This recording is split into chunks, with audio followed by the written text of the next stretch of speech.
Good evening. Welcome to the Education and Pupil Services Committee in-person and virtual meeting and the Finance and Operations in-person and virtual meeting for December 21st, 2021, our last meeting of 2021. Please rise for the Pledge of Allegiance.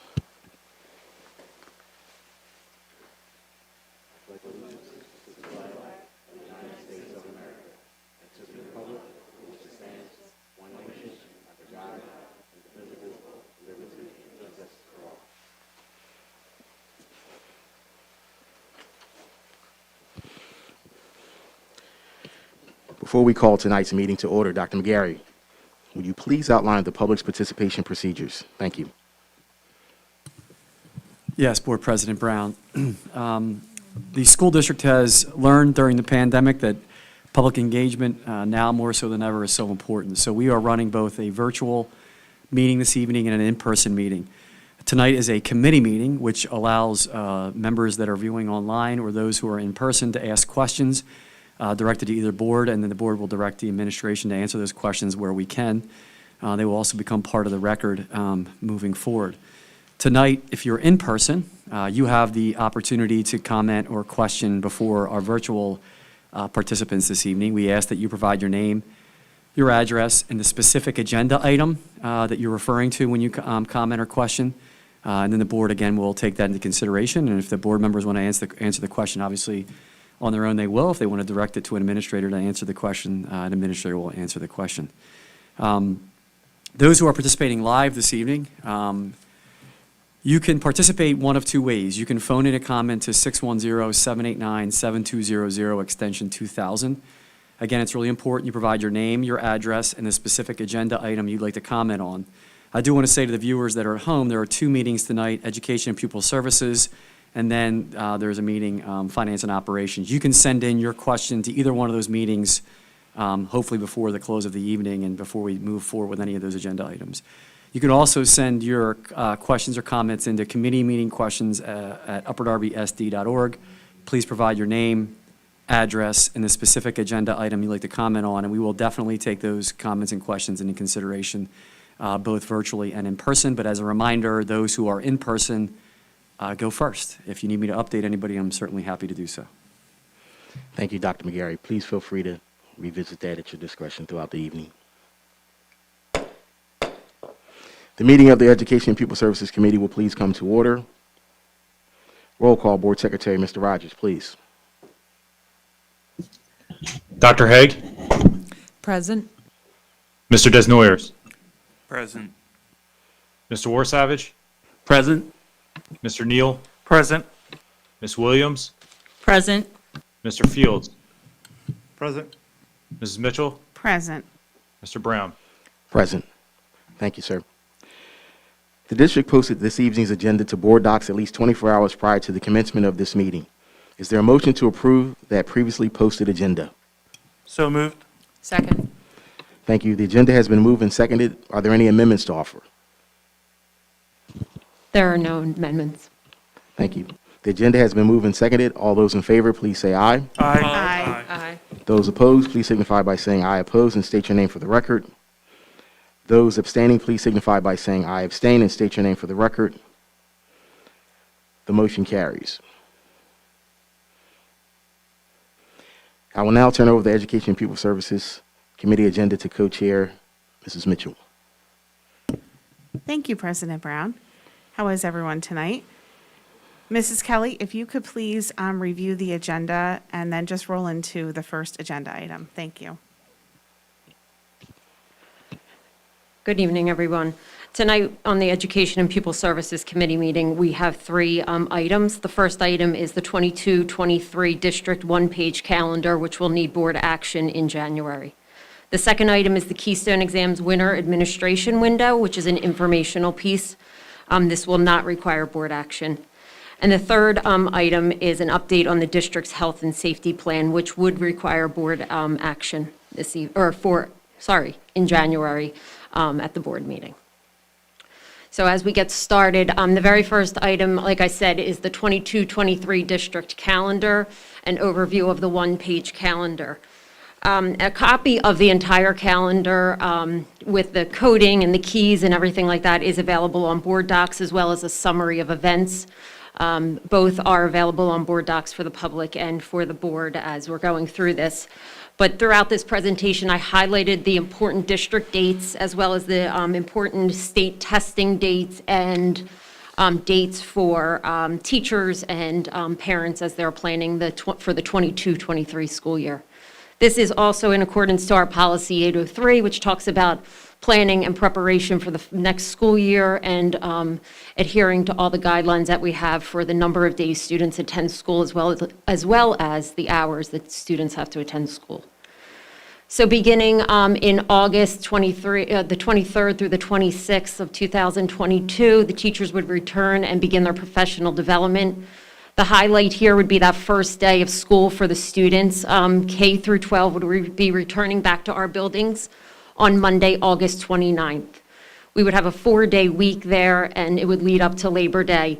And everything that's outlined on the calendar here, like I said, is available on board docs as a calendar, so you can review and follow along. But this calendar mirrors the 21-22 school year. It's almost identical to what we saw this school year. We have 3 professional development days for teachers, one in November, one in February, and one in May. They're full-day professional development days for our for our teachers, and no school for our students would be on those days. The next big one would be June 8th, which is Upper Darby High School's graduation ceremony, and that would be a Thursday, followed by a last day of school for students in grades K through 11 on that Friday, and then the last day for teachers being on Monday, June 12th. So we have reviewed this calendar with principals and the union, and we've received feedback. I made adjustments to that calendar, and this is the days that are very important for entire district days. As we move forward, state testing days, these are the days that are given to us by PDE. They are the windows in which we can state test. So we would be state testing for our Keystone exams during Winter Wave 2, beginning in January, as soon as we return back from a winter break, similar to this school year, which you'll see in the next presentation. And then we would follow in at the end of April for our PSSAs for students in grades 3 through 8. And then following in May, we would be talking about, again, another Keystone exam, Spring Wave, for any students in grades 7 through 12 that are eligible to take those exams. They are end of course exams. And then the last piece are just some additional important days that help with planning. As a parent, you need to know when early dismissals would happen. So we have early dismissals happening monthly, except for the month of January and April. January, the exception there is for the high school because they have final exams there. And April, because of state testing, it makes it a little bit harder to have an early dismissal there. And we have spring break, which would also affect that. So we don't have an early dismissal scheduled there. We have parent conferences again in November, similar to this school year for grades 1 through 8 and also for kindergarten. We also have, of course, winter break scheduled and spring break based on those days. Winter break's a little bit different because of where the holiday falls this year. So the first day off would be the 26th because Saturday is the 24th and the 25th would be on a Sunday. So it makes for a different type of, a start to the break would be on that Monday, the 26th, so it would be the first day off. And then spring break would be following that April date to April 10th of 2023. Oh, okay. So that's the conclusion of that presentation. Are there any questions on the district one-page calendar? Any board members have a question? Mr. Neal? Thank you, Ms. Kelly. For teachers at the end of the marking period, so like June 7th is the end of the 4th marking period, are students still able to complete assignments after that date, and teachers are able to get that in, so it's not due in the system for the teacher until afterwards? Correct. Okay. Teachers have a window that they can still enter grades and accept work and everything like that. Thank you. Absolutely. Any other questions or concerns from board members? All right, I think we can move on to the Keystone exam presentation. So the next presentation is for the Keystone Exams. The Keystone Exams, just to refresh everybody's memory, serves for two reasons now. Beginning with the class of 2023, it is a graduation requirement per the Act 158. This act came to be, and we did many presentations on it, I think 3 to date. So if we need to look back, it happened May of 2019, it happened June of 2020, and then there was also a presentation in December of 2020 that all spoke about how Act 158 was going to be met at our high school. This act also not only is one pathway to demonstrate proficiency on these end-of-course exams, Algebra 1, Bio, or Literature. There are also alternative pathways that can be met through graduation requirements or composite Keystone exam scores, but there's also 3 other pathways. But like I said, we've already looked at all of those. We've already presented those to the public and to the board, and they can be revisited through board docs if need be. The other piece that Keystone Exam serves is the grade 11 accountability, and they're the pieces that get reported out through the Future Ready PA Index and pieces like that. Again, something that we review each year, but remember, the Keystone Exams do serve 2 purposes now, one being that graduation requirement, and the one that we are used to seeing is that grade 11 accountability. So as I move forward, similar to our assessment window that you just saw for the 22-23 school year, this is our first assessment window for the 21-22 school year. So as soon as we return back from winter break, students are going to be starting to test on Tuesday and Wednesday for Algebra 1. It's an end of the course exam. So if students are enrolled in Algebra 1, they would be required to take this exam. Literature would follow on that Thursday and Friday, and then biology would fall on that Monday and Tuesday. This information has been posted to the website. Mrs. Simone has been reaching out to parents with multiple communication through her Wednesday folder and Schoology, just to remind students that testing will begin as soon as we return from break. Also, during these days, the adjustment to the schedule would happen as well. Students would be starting to test at 7:30 in the morning. Other students will return back on campus if they are not in one of these 3 courses at 11 a.m. to begin their schedules. That's to allow for the allotted time that PDE requires for testing in those 3 subject areas. Just some general testing information. Again, everything is available on our website, and like I said, Mrs. Simone has been pushing out information on this as well. Students are not permitted to have electronic devices. They do have to turn those into their teachers. They cannot have their cell phone on, smartwatches, iPods. Their Chromebooks will have to be left in their bag. They cannot have electronic devices at all. They are prohibited by PDE. If there is a violation, then there are steps that we have to take in doing so. We have to report it to the state as they hold all of the rights to those materials. We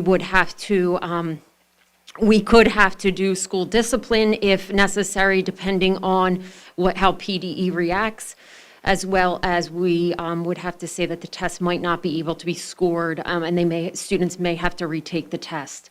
They are pieces that PDE sets for us as guidelines as we are administering this assessment. The next piece is just if students, if parents would like to exempt their child, these are the guidelines that would have to be followed for exemption. They do have the right for religious purposes to exempt their child. We do have a policy 127, that allows for this to occur also. And there is a confidentiality agreement that parents would have to sign per PDE as well. Permission is then granted after writing a letter to the superintendent for exemption here. So these guidelines, like I said, have been posted. They have not changed from the previous years, and the PSSAs follow the same guidelines. So as students are now getting used to testing from third grade on, these rules follow us along with PSSAs as well as Keystone Exams. So at this point, that's the end of this presentation as well. Are there any questions here? Any board members have a question? I think I saw Mr. Neal for, Mr. Desnoyers first. Thank you. So I wasn't sure whether to ask my question during this presentation or the last one. But Okay. It has to do with testing and the fact that with the pandemic, there was a change to the testing, schedule, that, the PSSA exams, if I'm correct, moved from, which ordinarily would have been last spring, were moved to this fall. Have there been any other pandemic-related changes to testing schedules?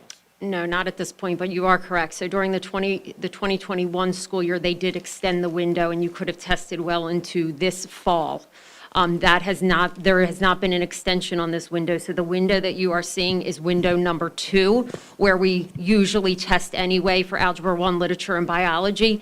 This is the window that we have to adhere to, and they've shortened the window.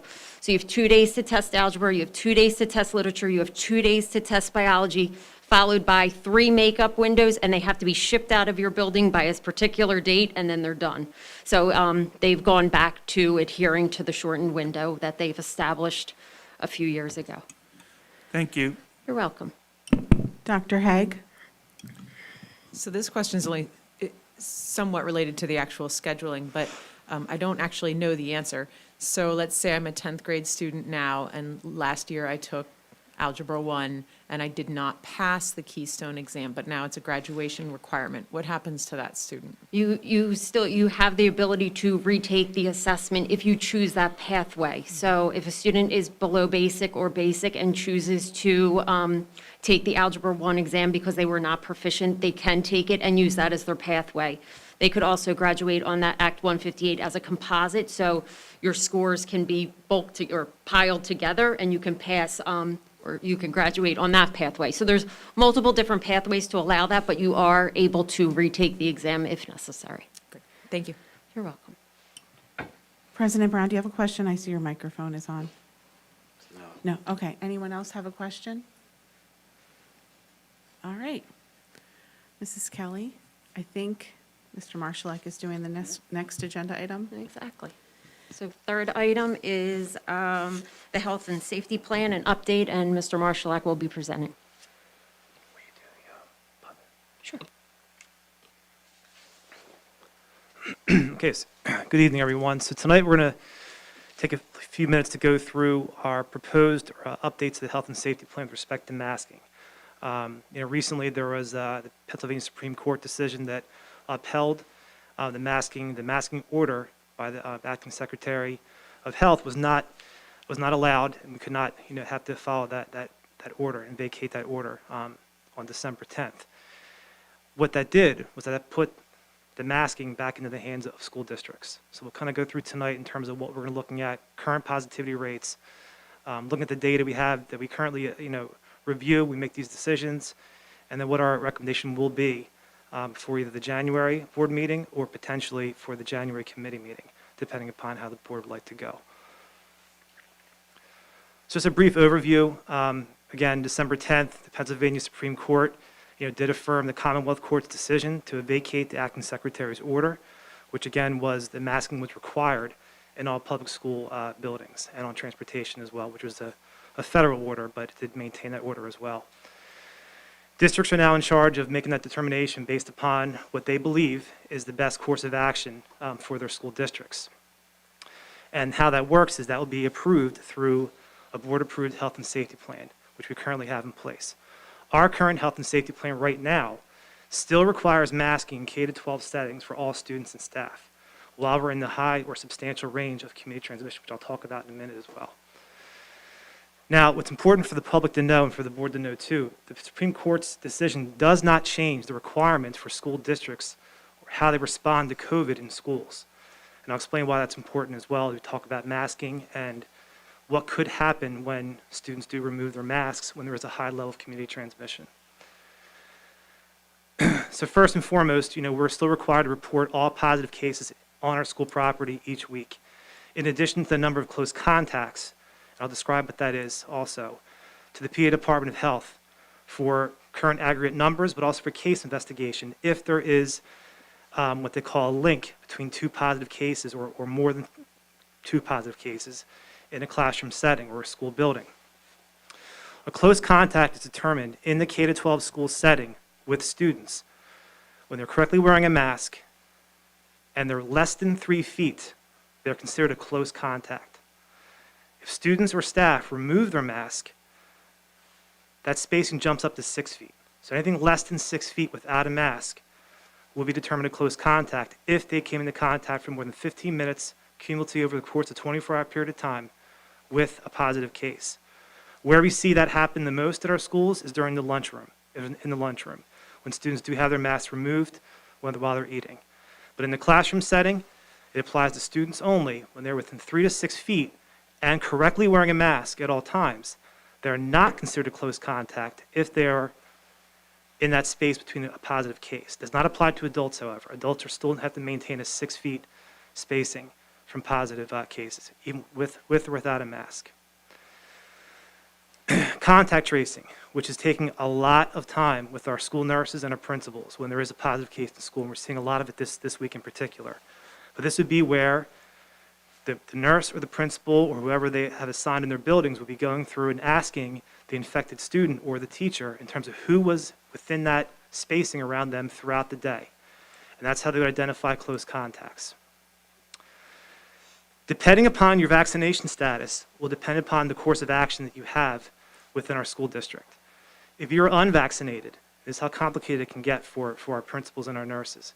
If you're unvaccinated, you either have to quarantine or participate in our Test to Stay program, which I'll explain as well. Test to Stay is where the close contact, unvaccinated close contact, would test on a periodic, rotation over the course of 10 days, every 2 days. And as long as they have a negative test, they can remain in school and are required to wear a mask at all times throughout the course of the school day. The other option is, if they do not, again, that's voluntary, the other option would be that they have to quarantine for a period of 10 days without a test, or a period of 7 days with a negative test. They may return on day 8. And again, you can see these numbers and how complicated this can get with students and staff who are unvaccinated. If you're a vaccinated student or staff member, you must wear a mask at all times in indoor settings. You do not need to quarantine, but you must get a negative test result between days 5 and day 7. As long as you meet that requirement, you can return to school and remove your mask if we had a masking optional policy. Currently, we do not, so we still are requiring masks in our school settings. But again, these are the requirements of a school principal and nurse or staff member when a positive case occurs in our school settings. It only gets more complicated when masks are not required or are optional or not being worn during the course of the day. And it gets especially difficult when there's a high level of community transmission, which we're experiencing right now, which we'll go through. 3 to 6 feet is a key element of spacing that's required by or recommended by the CDC, the PA Department of Health. And again, it mirrors the spacing that students will need to have between one another if they're correctly wearing a mask in the school setting. 6 feet, if you remember, has always been that number that people use since the start of the pandemic for social distancing. But again, it's a recommended mitigation strategy when possible. And we know in our school buildings, that's not always possible in some of our school buildings. Even getting 3 feet is not possible in some of our classrooms, some of our hallways, some of our facilities that we have here in Upper Darby School District. District vaccination status. I'm going to caution, when you look at the data, for the student data. But our current percentage of our fully vaccinated staff and students, right now we have about 97% of the almost 800 staff members who responded to our voluntary survey. We have about 1,600 staff members in total, so about half of our staff who responded are pretty much 100% fully vaccinated. Our students are about 10% at this point. And again, I say the word caution when looking at that data point because the pediatric or the H511 vaccine just became available not too long ago. And to become fully vaccinated, you must have 2 doses within a 3-week period of time. And then 2 weeks after your second dose is when you're considered fully vaccinated. So for our young ones who were one of the first people or students to get the vaccine when it first was approved, they're just becoming fully vaccinated right now. So we expect this number to increase once more students do get that or choose to get vaccinated and that time period passes for our students. Our high school numbers and our middle school numbers are roughly about just under 20% at this point in time, so we do want to encourage our older students to go out and get vaccinated as well. But again, we monitor this every week, and we'll have current numbers week by week to see how vaccinated our schools are. And again, it's voluntary for our students and our staff to submit that information. Just to put out there too, we have a lot of sponsored vaccine clinics we did here in the district, with the Delaware County Memorial Hospital, with the county, with the Springfield Pharmacy, and most recently with the Children's Hospital of Pennsylvania. So we are, putting as much effort as we can into getting our community and our staff and our students vaccinated. But I also want to plug in too, I did this before our last presentation. A lot of the local pharmacies are looking for individuals to come in and get vaccinated. Springfield Pharmacy, Long Lane Pharmacy, Rite Aid, they all have readily available appointments for any one of in our community, students or adults, to come in and get their vaccine or get their booster shot as well. So if you did make it to one of our clinics, you can go to one of the local pharmacies and get the vaccine as well. Sorry. So communication with schools. We want to make sure our parents and guardians continue to use the symptom screener each school day and communicate with their school nurse and principal if there are any types of symptoms you're seeing at home, any test results, any close contacts, anything you think is relevant for our school that we need to know, please contact your school nurse and your principal. I linked up there is to our site with the symptom screener for parents to use each day if they would like to choose to go through a checklist to monitor the child before they come to school. But again, please notify your school nurse and principal if your child is, in need of any type of support during that time, especially if they're a close contact with someone in in the immediate family, because that plays a key role in identifying, you for the Test to Stay program. You would not be eligible for that program if you are a close contact of someone in your household. But also it's important for our school nurse and principal to know to monitor your symptoms over the course of the period of time. And also, if families choose to have their children vaccinated, please notify your school nurse with the dates of your first and second dose so we can keep track of that for our record keeping and our data review for how vaccinated our school district is.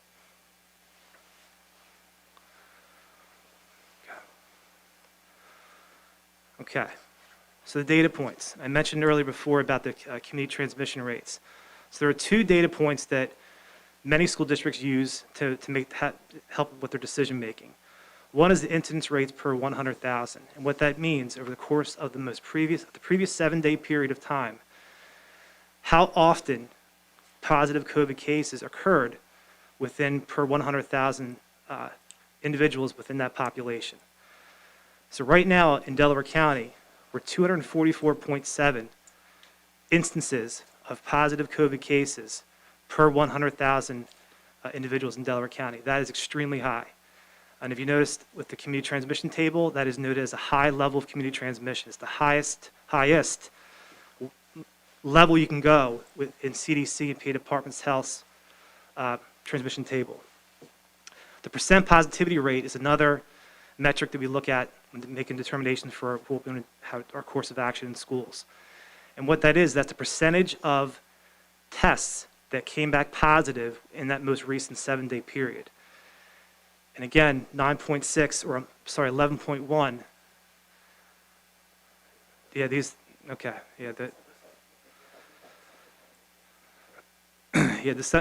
the numbers up there are from December 17th. And again, the numbers I'm reporting you now are much higher than that. On December 17th, 9.6 was the percent positivity rate which was a substantial level. However, it has adjusted to 11.1%, which was now again, it's high. So both of our metrics are in the highest level of community transmission. So when considering a possible adjustment to our health and safety plan, we would like to look at targeting our incidence rates and/or our percent positivity rate to be 1 under 50 per 100,000 for 2 consecutive weeks, and/or less than 5% positivity rate for 2 consecutive weeks. Again, these two metrics do go hand in hand, so once we do hit one of the metrics, we will likely hit the other. This also aligns with the transmission table from CDC and the PA Department of Health to bring us down to the moderate level of community transmission if we hit those numbers, moderate to low. We feel like that might be the best time if we do hit those metrics for a period of two weeks in a row, which again will demonstrate over a 14-day period of time, which again is important for how we measure tests, how we measure quarantine time, the way that the virus can potentially be transmitted over that period of time. We believe that that 14-day mark, if we're safe and hit it 2 weeks in a row, that might be an opportunity for us to make masking optional in our K-12 settings. And again, we expect by that time too, that our vaccination rates will likely improve as well, to have more of our students and our staff vaccinated. But again, when we talk about masking optional at that point in time, that excludes the Test to Stay program. So if you still are participating in the Test to Stay program, you must wear a mask during the duration of that program. And also, if you are a close contact and you're vaccinated, you still are required to wear a mask during the course of your close contact period until you have a positive or a negative test between day 5 and day 7. So those are the two nuances to the masking optional potential recommendation. Next slide. So next steps, we have, again, board meeting coming up early January.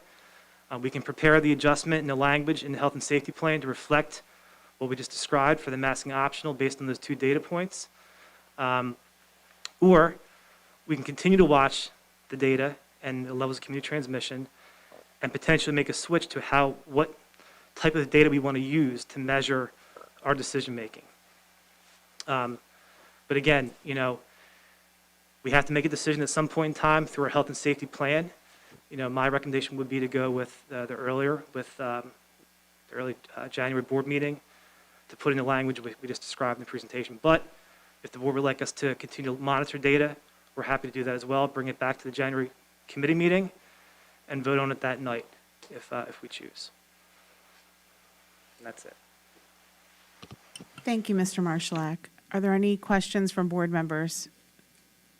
All right, Dr. Haig? Thank you, Mr. Marshallak. And I know you've mentioned that this is taking up so much of our nurses' time and our staff time, and I know for sure that's true, and we so appreciate the work that they're doing and that you're doing.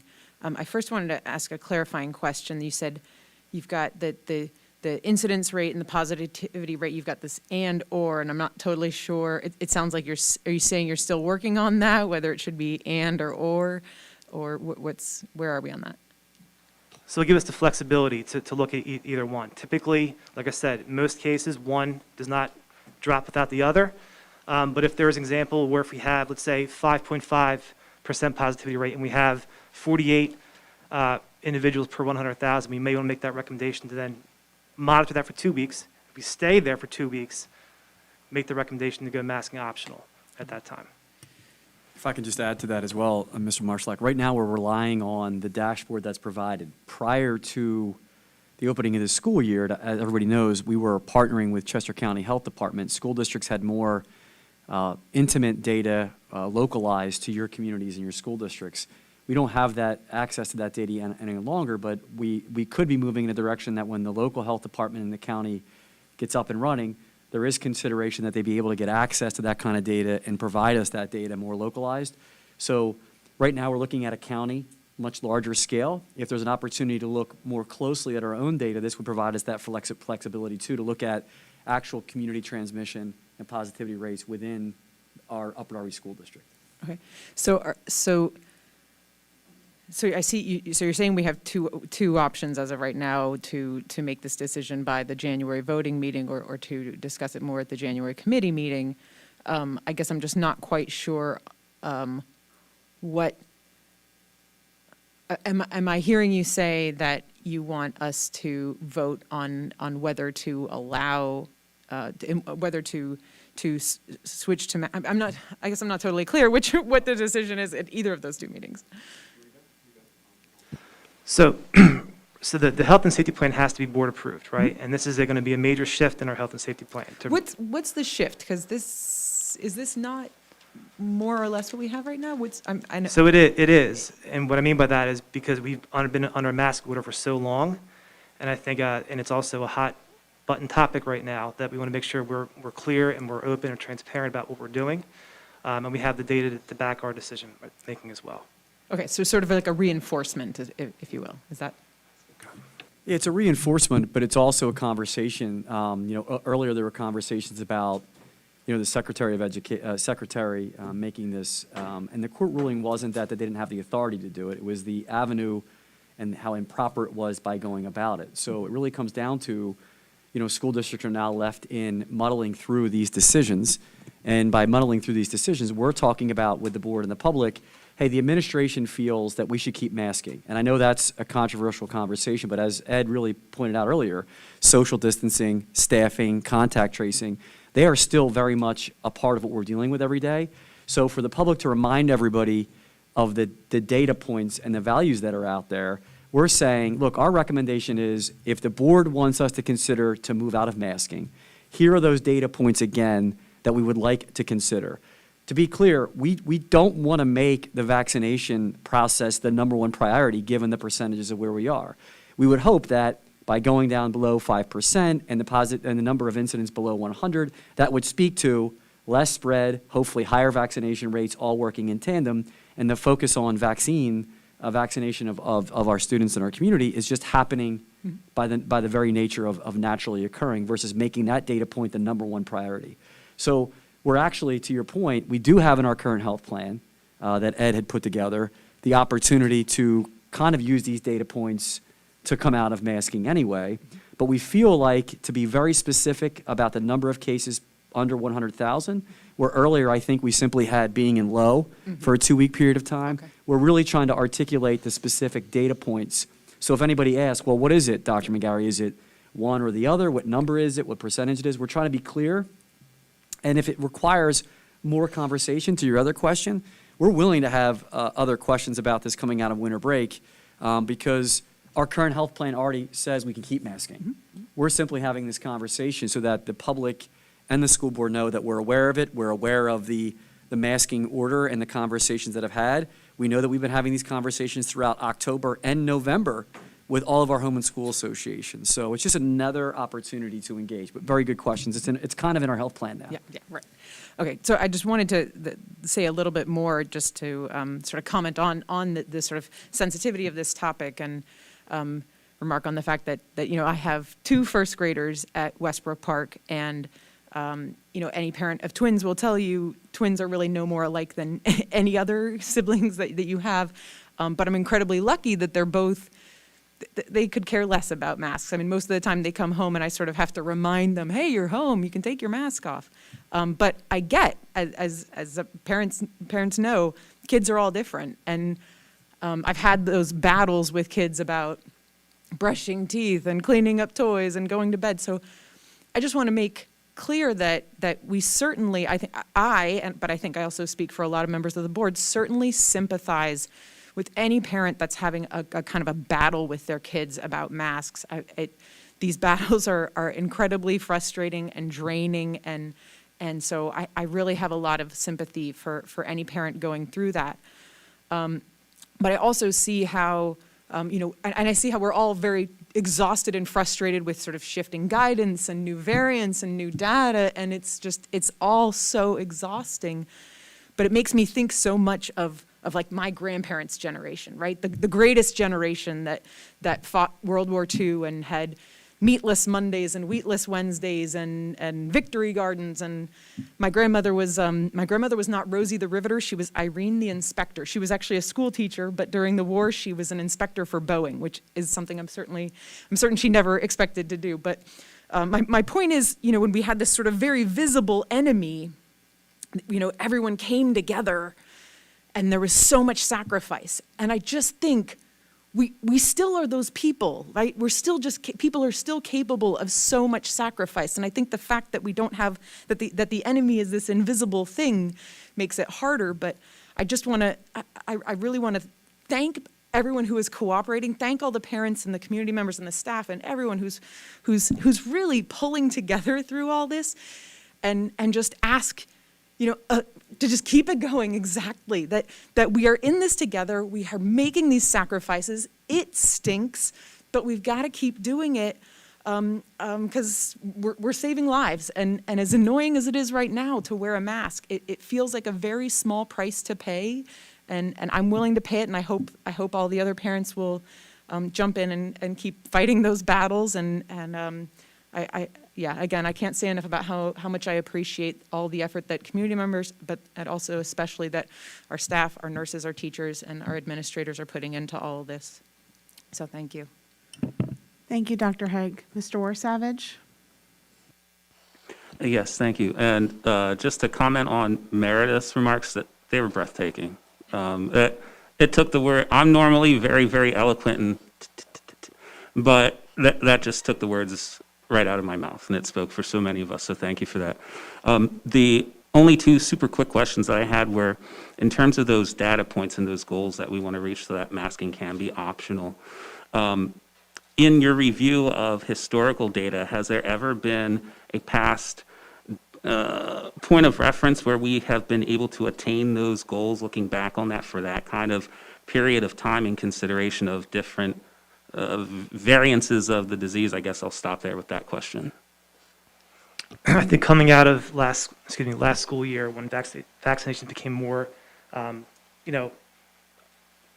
available for everyone to achieve, right about that April, May, June, right before the Delta variant came out, we were hitting way below this. In fact, we were way below this. I want to say roughly, if I remember correctly, about 1% positivity rate in our PCR tests, and then less than, I think, 10 per 100,000 for a period of time. And again, that was right around the same time when we did relax the masking across the state, but then quickly it came back, because of the Delta variant, and we kept seeing rising cases the month of July, and then August, and then September. Here we are again. But it was quite low at that time. So it's definitely an attainable goal, in other words, Correct. that we can work towards. Awesome. And the second question that I had was, you had mentioned all of the different contact tracing that has to be done and how time-consuming that is.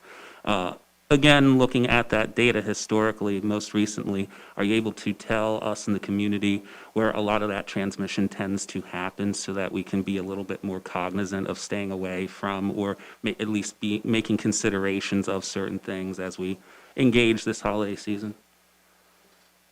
That's a tough question. I mean, a lot of the transmission is not really happening within our schools. We're finding a lot of students are becoming positive over the weekend or on a Thursday, and they're notifying us, on, let's say, a Monday when we come to school. We can't say for certain that it's not happening in our schools. We know that for sure there are linked cases within some of our classrooms. That has occurred a number of different times, in some of our elementary buildings in particular, and one of our middle schools in particular, when there is less than 3 feet, when students are identified as close contacts. We also know that our students, and for our students who are watching tonight and our parents, you have to wear your mask correctly. So just having it around your mouth, I know I get made fun of a lot for wearing my mask wrong, which I don't, but they think I do. But if it's not covering your nose and your mouth, it's not being worn correctly. And by the rule of the quarantine or close contact, if you don't wear it correctly and you are within 3 to 6 feet, you should quarantine, because you're considered close contact. You're not wearing your mask the right way. So those are important pieces, to have it over your nose, over your mouth, when you're in our schools. But we know for sure it's happening, and right this week it's happening. It seems like everywhere. It seems like it's been a tough week this week. Thank you. Mr. Neal?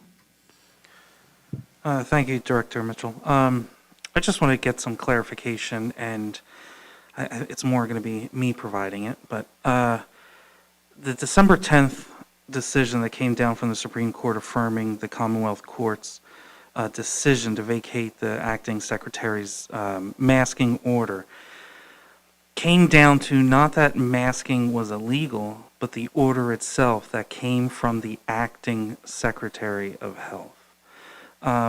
So Kyle, if you could, is masking illegal in schools? No, masking is this working? Here. No, masking is not illegal in schools. As a matter of fact, you're correct that what the courts ended up saying was simply that the process that was used by the secretary was improper. But in fact, even the secretary could have exerted that authority if she had used the processes that are actually built into the law to be able to do so. All right, thank you. Yes, I just wanted to get that clarification out there for the public. The second point I just wanted to mention was the infection rate. So as of right now, what the infection rate is basically how many people you would transmit it to if you were infected. And there are 67 counties in Pennsylvania, 1, 2, and 3, Philadelphia, Delaware County, Chester County. Followed right up with 7 and 8, I believe, Bucks and Montgomery County. So we see that most of the population in Pennsylvania is in the southeast corner. And obviously, we're going to be infecting more people because we have a lot more close contacts. We live closer together. So I think it's really important that I think we stay tied to community data. I know, Dan, you had mentioned, or Dr. McGarry, I apologize. Dr. McGarry, you had mentioned more community-based data once a Department of Health goes forward and is providing that information. I think, many of our staff come from out of the community, and I think having that sense of where the community is at the county level can help guide us in a better way than just the community data itself. Because we could have someone coming in from a community that has a high transmission rate, there's an outbreak there, but they're coming into our schools now, infecting our children. So I want to get more of not a global, but a larger picture than just our school district. And our school district's pretty compact compared to some school districts in Pennsylvania, so.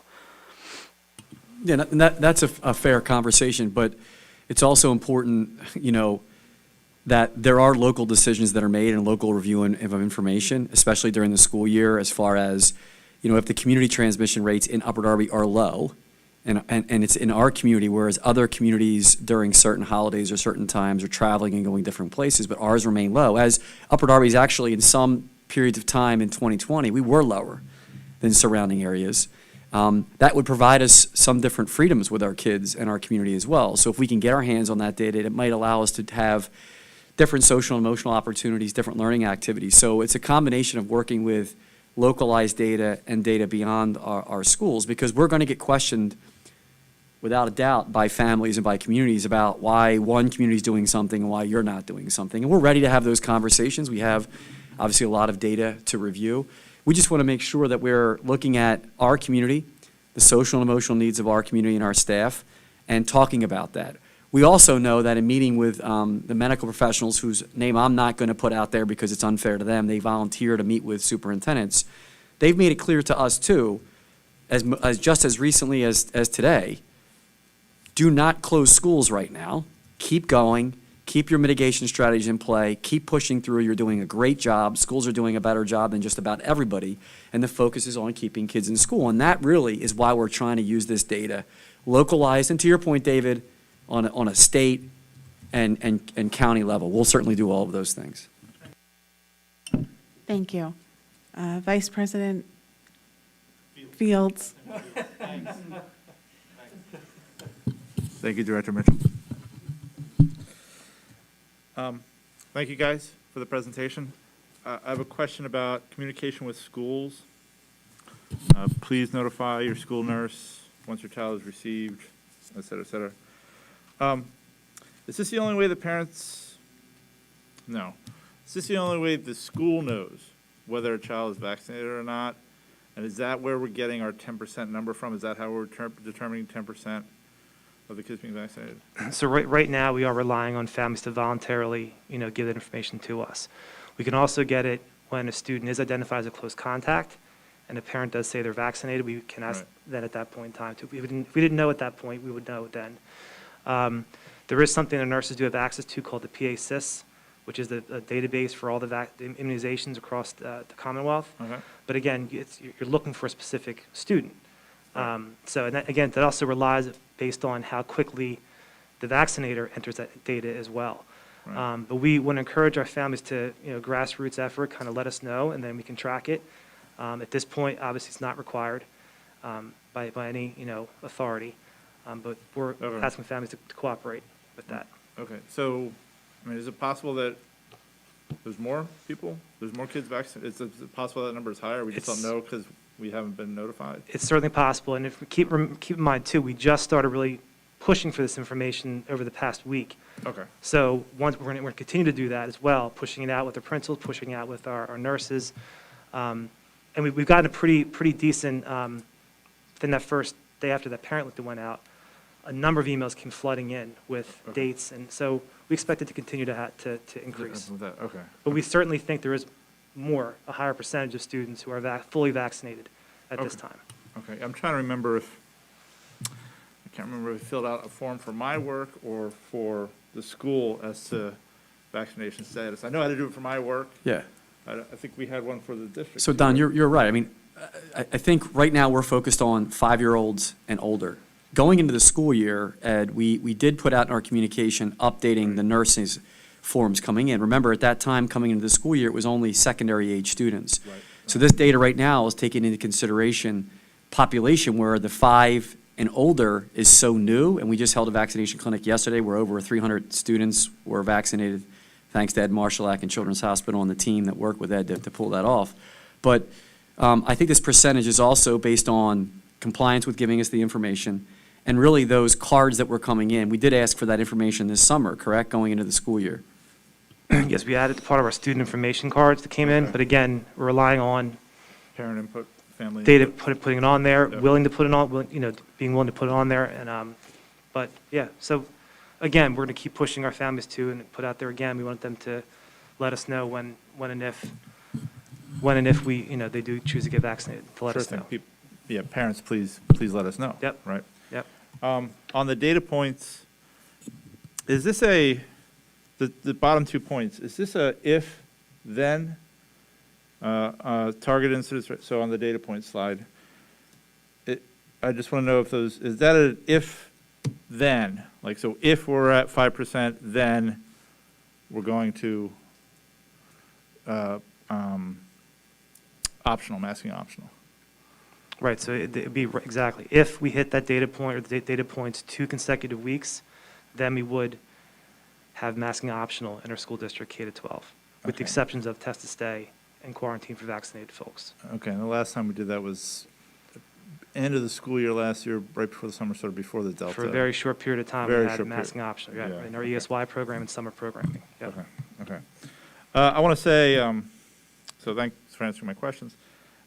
Thank you for going above and beyond with this, and like Irene, the inspector, you've all had to do a lot of work, really outside of your scope of practice. Really,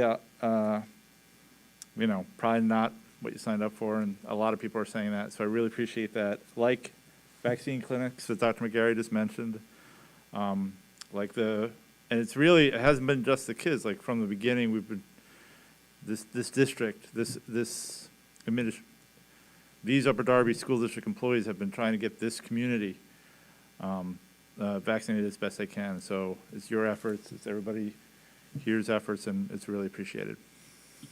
So, I'm done. Thank you, Vice President Fields. Anyone else have any comments or questions on this agenda item? I just wanted to just make one concern, I have one concern, and that is really on our staff, our nursing staff and our principals who are doing the test to stay and the contact tracing and everything. If things do not go down over the holidays, do we have any plans to help support the staff in the beginning of the year when we could be seeing a lot more kids in the test to stay program on top of all the other medical issues that nurses deal with every day and collecting the data on if kids got vaccinated and all those things. Is there any plans? I know everyone needs a break over the break, but are we thinking ahead at all about what we would do if positivity rates increased over winter break? So right now, we currently do have extra support in all of our buildings through some agency nurses who do come help. And this was put in place last school year, and we continued this school year as well. But again, we're pushing to have more people come in and help our nurses. We're trying to schedule them as best they can. They also have schedules, the nurses who might conflict with their ability to come into work, or if they're a close contact. So we're working through with our agencies to do that. But we were thinking of that. We knew this was going to be difficult with kids back in full time and how the Delta variant was kind of taking over the incidence rate. We did expect this to happen.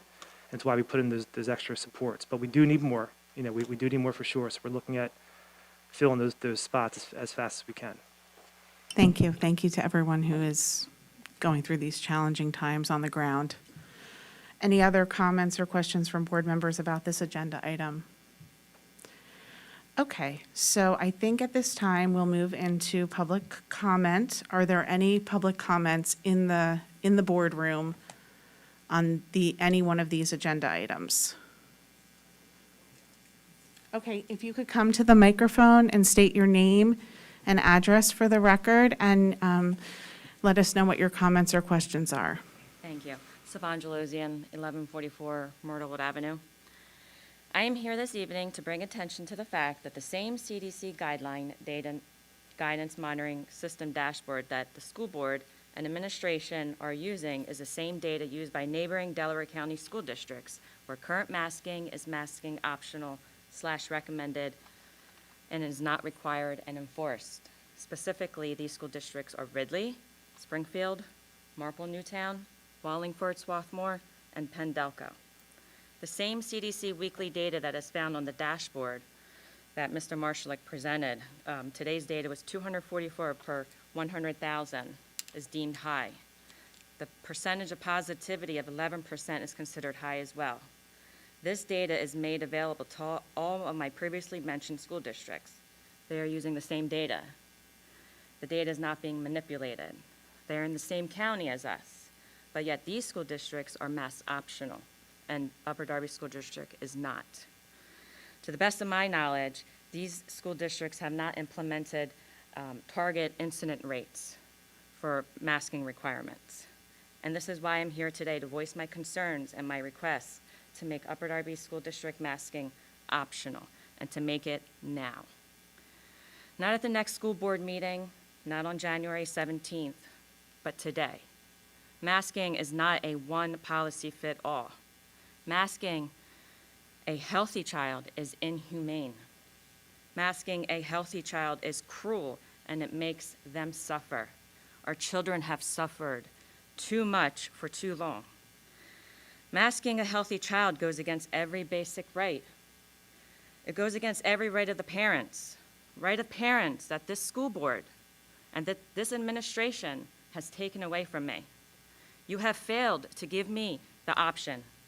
You have failed to give me the choice. You have failed to allow me to make decisions for my child.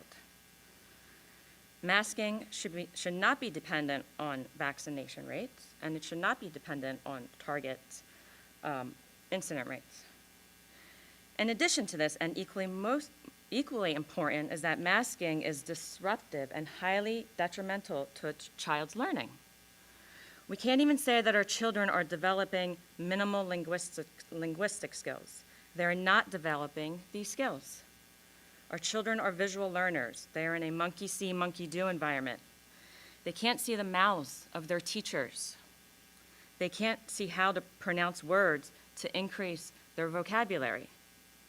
How can the school board and this administration approve social media posts showing our precious children being masked, learning their alphabets and their vocabulary? So again, I hope you take my comments into consideration, and I thank you for your time. Thank you. Thank you. Ms. Mitchell, I just would like to respond to part of that comment because I work for Wallingford-Swarthmore School District, and I know the solicitor of Wallingford-Swarthmore School District is our solicitor. Wallingford-Swarthmore School District does have targeted incidence rates, so on December 7th, January 7th, 14th, or sometime in January, February, it will become mask optional based on the number of cases that are going on. So on those targeted incidence rates, if it does not match up, masking will still be required in that district. According to their Health and website, safety plan that was passed in December. I read optional. Yes, this evening. if it meets the requirements of the incidence rates. I read masking recommended. No. Okay. Well, I misread then. Dr. McGarry? Yeah, sure. Look, I mean, this is going to be another conversation, and I appreciate your comments, and certainly as a parent, you're concerned. Dr. Haig had mentioned earlier, for everybody, there's social and emotional concerns that are there.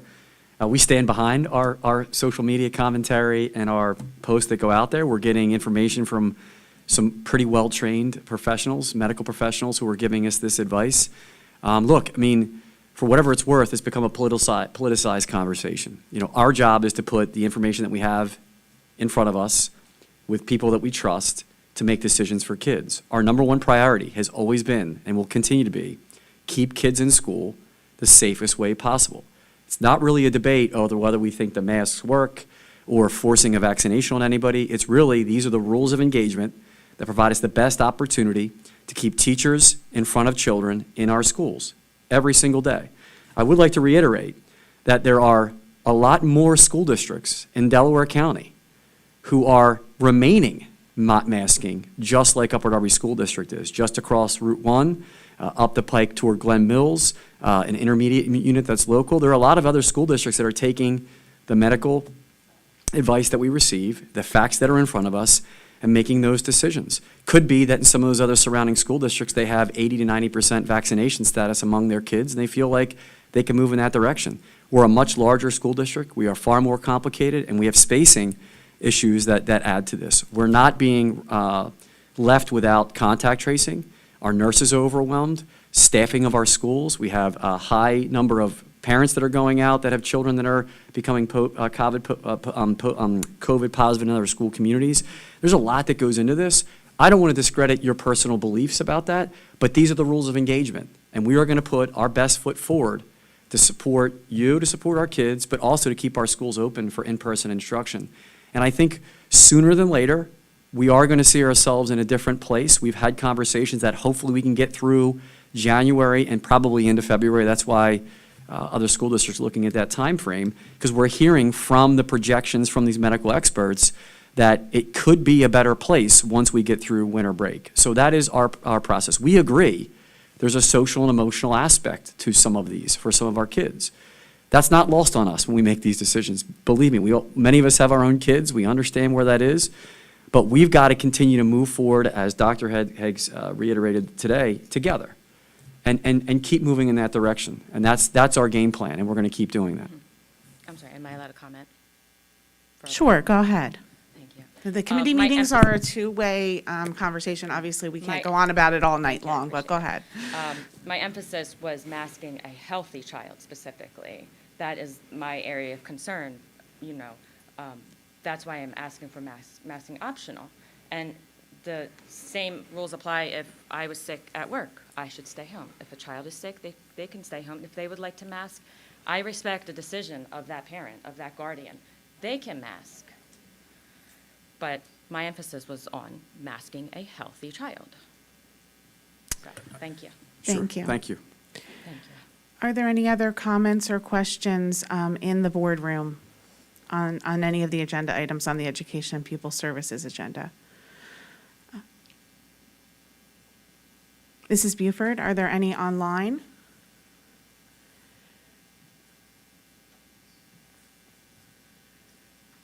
There are. Please give me just 1 second to get to them. Somehow I closed out my document. Rhonda, I Sorry. can read the one if you'd like. Go ahead, please. Sure. It's Ilona Shabani, 290 Childs Avenue, Drexel Hill, PA. It was received on 12/20, December 20th. Item number 3, the Supreme Court's decision on ruling out the mask mandate does not affect Upper Darby School District, UDSD, question mark. In UDSD, Upper Darby School District above the is Upper Darby School District above the PA Supreme Court. UDSD is an entity under the Commonwealth of PA. You get federal and state funding. You do not lose any funding if you make masking optional. Marple Newtown School District, Springfield, Ridley are all mask optional. Did the virus stop working at these areas? You're opening yourselves up for lawsuits because you're enforcing something illegal. Masks do not work. It has been proven that masks cause more harm than good. It started with 2 weeks to slow the spread. Now it's about to be 2 years. Let the kids breathe, please. Thank you. Thank you for reading that comment. Ms. Buford, are there any other comments online? That is the only comment. I just want to put on for the record that Ms. Alona Shabani lives at 290 Charles Avenue in Drexel Hill, and we received that via email on the 20th regarding item number 3. And that is the final comment for this evening. Thank you. Okay, at this point, I think we should review the agenda and see what the consensus is from the board on the 2 action items. The first item on the agenda for this evening was the 22-23 District one-page calendar, which would require board action at the January 11th, 2022 board meeting. Is everyone okay with moving that forward to the January meeting? Yes? Yes. All right, great. And The second item was informational about the Keystone Exams. And then the third item is the district's health and safety plan, which would require board action at the January 11th, 2022 board meeting as well. okay, is the board comfortable with moving forward a targeted incidence rate at the January meeting to try to see where we can go mask optional? Yes. Yes? Yes. Yes? All right, it looks like we have consensus for that. And that, at this time, I'm going to turn the agenda back over to President Brown. Okay, thank you. A motion is in order for the adjournment of the Education and Pupil Services Committee meeting. So moved. Thank you. Meeting adjourned. We'll take 5 minutes before we do finance and operations. Thanks.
Welcome back, and thank you for your patience. We'll now have the Finance and Operations Committee in-person and virtual meeting for December 21st. The meeting will come to order. The district posted this evening's agenda to board docs at least 24 hours prior to the commencement of this meeting. Is there a motion to approve the previously posted agenda? Thank you. The agenda has been moved and seconded. Are there any amendments to offer? There are no amendments to the agenda. Thank you. The agenda has been moved and seconded. All those in favor, please say aye. Aye. Aye. Those opposed, please signify by saying I oppose and state your name for the record. Those abstaining, please signify by saying I abstain and state your name for the record. The motion carried. I will now turn over the Finance and Operations Committee meeting to my co-chair, Vice President Fields. Thank you, Board President Brown. Mr. Rogers, please begin with an overview of your agenda items for this evening, and then roll right into the presentation. Thank you. Tonight, we have 3 agenda items. The first up is the vendor fair update, which is informational. The district administration, more specifically Mr. Marvin Lee, will provide an update on the upcoming vendor fair, tentatively scheduled for January 17th. The intent of the vendor fair is to inform new and existing vendors of the upcoming capital projects and to encourage MWBE vendors to participate in the district procurement process. The second item is a presentation on a fiscally responsible fact-finding initiative, which is informational. District administration will discuss procedures to evaluate potential financial savings associated with the non-instructional district services. More specifically, district administration will discuss their future plans to issue a request for proposal, or otherwise known as an RFP, for transportation and daycare services. The intent of the RFP is to explore the potential financial savings associated with each service. The district will bring the results of the fact-finding back to the board and the public prior to making any decisions. The third item is policy, which will require board action for policy 006 meetings. So at this time, Mr. Lee, can you start off with your vendor fair update? Thank you, Mr. Rogers. Good evening, everybody. My name is Marvin Lee from the Visions Office. This evening, I will discuss the 3rd annual vendor fair that we are planning to hold in January 2022. The district started the first ever vendor fair in January 2019, and we will be hosting the 3rd annual vendor fair on January 17, 2022. January 17, 2022 will be the Martin Luther King Day holiday, and the event will be held right here at the high school between 9 and 11 a.m. We are working with the Blue Book Network again. The Blue Book Network has been a great partner of the Upper Darby School District, and the Blue Book team helped the school district with the event organization, promotion, registration, and participant communication. Here's a quick recap of our past performances. The first ever meeting was in person, and we had more than 100 people came to the meeting. We talked about how to work with the Upper Darby School District, how to become PA COSTA vendor, and we also introduced major project that was coming up. Last year's meeting was virtually held because of COVID-19. The broader outreach was one of the major goals of last year's event. We reached out to 23 MWBE certifying agencies. MWBE stands for Minority and Woman-Owned Business Enterprise. We also reached out to 3 LGBTQ business associations. LGBTQ stands for lesbian, gay, bisexual, transgender, and queer. We also reached out to 4 local business associations and the Blue Book Network vendors. I felt the last year event was a little bit more personable because every vendor had an opportunity to tell their personal stories to all participants. Last year, 80 vendors were registered and 66 vendors actually showed up. And of the 66 vendors, 20 were MWBE. We also circulated a satisfaction survey after the event, and the participating vendors rated us 9.2 out of 10. That'll be A-, and all the credit goes to Joe in procurement services. On the right-hand side of the slide, I'm showing some of the MWBE participation partnership that we established over the last couple of years. And it is just a snapshot of who we work with. But our procurement office often reaches out to vendor fair participants and other minority vendors to introduce opportunities. Joe is always on the call and the email. What's new this year? We're continuously building on what we have done in the past. Obviously, we will reach out to the same 30-plus certifying agencies and business associations. Additionally, Joe has identified a few more agencies to reach out, and Melissa Figueroa-Douglas from the equity team will also reach out to distribute the information to her contacts as well. But we will explain the benefits of getting certified, and we will also walk the vendors through on how to become certified vendor. Almost all government agencies and even some corporate entities have a language about the minority participation in the procurement process, so it makes a lot of sense for the vendors to become certified if they are eligible. And the district received millions of dollars in federal ESSER fund, and one of the spending guidelines is about inclusion of small minority and women-owned business in procurement processes. We'll discuss what it will look like and how the vendors can participate with the Upper Darby School District. Finally, we will introduce the maintenance and repair vendor request for qualification. There will be maintenance and repair vendor request for qualification process. I'm sorry about the busy slide, but the concept is pretty actually simple. It's all about handling work orders that we assign to vendors. The intent of this request for qualification is to introduce all work opportunities to those companies who want to work with the Upper Darby School District. As of today, when a work order is created by a school, we always try to assign the work order to internal staff members, internal mechanic first. And if we do not have internal capacity, we call or email vendors to get quotes. We also call or email vendors to assign the work order to a vendor. After the job is completed by a vendor, the maintenance staff has to enter into Facilitron and enter information in the system to close out the work order. In the new process, though, we will create a large pool of pre-qualified vendors by gathering all necessary information to work with them. We'll document what trades they're in, obtain background check information, insurance information. We will also provide Facilitron work order management system login information. So when a work order has to be handled by outside vendor in the future, the maintenance team will be able to send the work order directly in the system to all pre-qualified vendors. And we're going to receive all proposals electronically. We'll also assign actual work orders to actual vendors as well in Facilitron. And the work is actually done. The vendor will be able to submit the picture of the final product. They will be able to also submit invoices through Facilitron to seamlessly close out the work order. We will pre-qualify vendors on a rolling basis, not only one time, rolling basis, to have a large diversity of vendors going forward.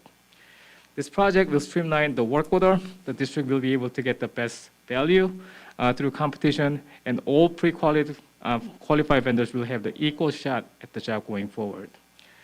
So also, higher vendor capacity will mean that we will be able to address our building issues a little bit faster. That is actually all that I have for this evening. Again, the vendor fair will be held right here at the high school on January 17th, 2022. We will start the meeting at 9 o'clock, and at this time, I'll take any questions. Thank you very much, Mr. Lee. Board President Brown has a question.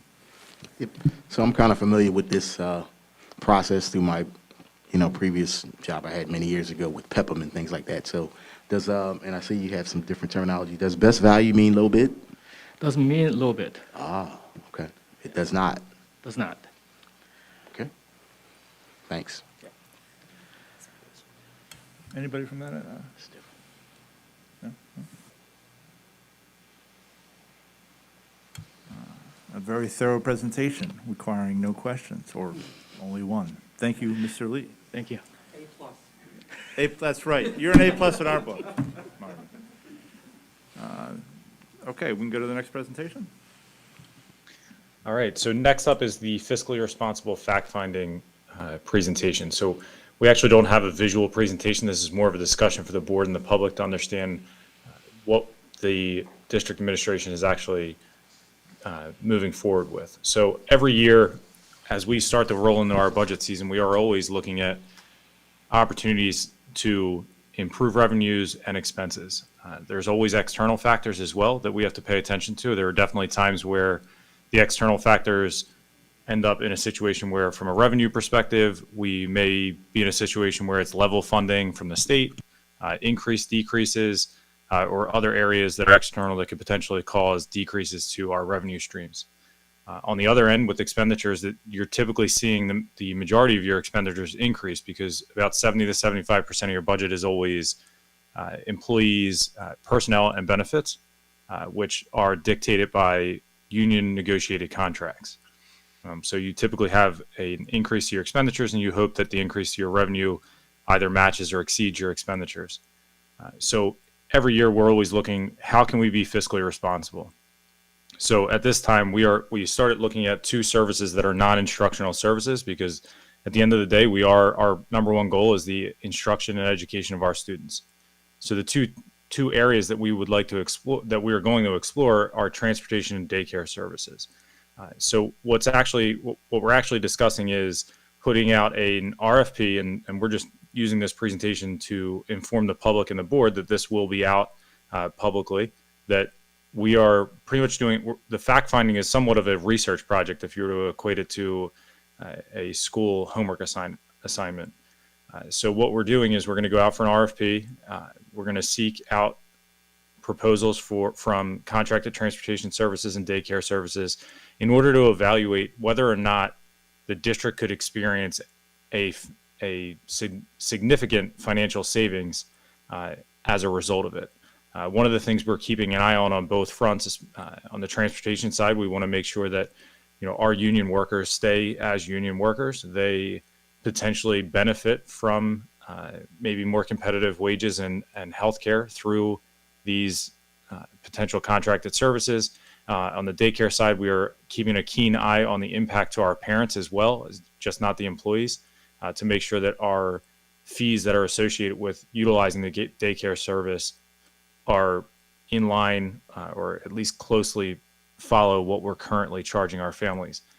So really what we're coming out to say is this is a process that we're going to go through, put the RFP out. What we'll do is we'll come back to the board and the public at a later date to discuss what the results are. I will tell you that as of today, the administration has met with all unions and employees that are associated with these two services. We've met with the union leadership on both ends, whether it be for transportation drivers, the bus aides, and or for daycare services. We've discussed this with the employees that lead those services. We've also held meetings with the actual drivers, assistants, and employees of the daycare, just to let them know that this is truly informational. We are only going out to gather data. This does not by any way, shape, or form mean that we are outsourcing either service, but we feel it's our due to do our proper due diligence, that we really need to make sure we can find out what the actual market value for these services are compared to what the district is expending each year for the services. But that is the basic concept behind what we're doing here. It's very informational. And I'm not sure if Dr. McGarry or Mr. Lee want to add anything. If not, we can field some questions from the board. Well, the only thing I would add is that there are other considerations you had alluded to earlier, but as the board's aware of, and we've talked about, there is this conversation of lost revenue and increased costs. And as a school district, without going into conversations tonight directly, but there are lost revenue streams that we are aware of, and increased costs that we're aware of over the last year or so. Adding to that also, with the daycare conversation in particular, there are certain charter school implications that come into the costs of daycare, and by running the daycare as a school district, it does in some ways increase our costs for special education costs as well as charter school costs, and I just want to make sure that we're aware of that. Thank you, Dr. McGarry. Thank you, Mr. Rogers. I just want to see if anybody from the board. Go ahead, Dr. Haig.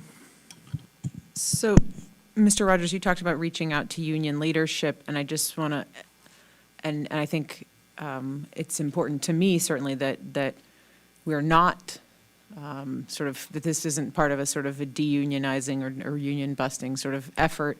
I'd like to hear a little bit more about the union leadership's response, and also what kind of, how exactly we go about looking out for union interests while doing this fact-finding. In particular, if there are sort of provisions we can put into the proposal or something like that. Yeah, so that's absolutely considered and has been communicated. I don't want to I don't want to put words into anyone's mouth. We have sat down with all the union leadership. They were very understanding of why we're looking into this. I don't think it necessarily came as a surprise. This is a conversation that's come up in the past. There are many districts, surrounding districts, statewide, who, have these services contracted out. I have been upfront and very clear that this is not a union busting activity. If this were to be a successful, if we go through the process and we find out that there's a significant savings on either side, and it is mutually beneficial, the plan is to work into the RFPs that they're required to carry on the unions, and the union would, TWU is the Transportation Workers Union that represents the drivers. They would have to be recognized by a successful contractor in the RFP process. So we want to keep them intact. We absolutely want to honor that for them.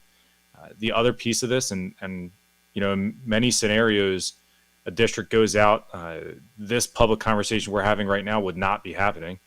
You would actually go out, do the RFP, get your results, come back, and it would, in most cases, it's purely a cost savings mechanism.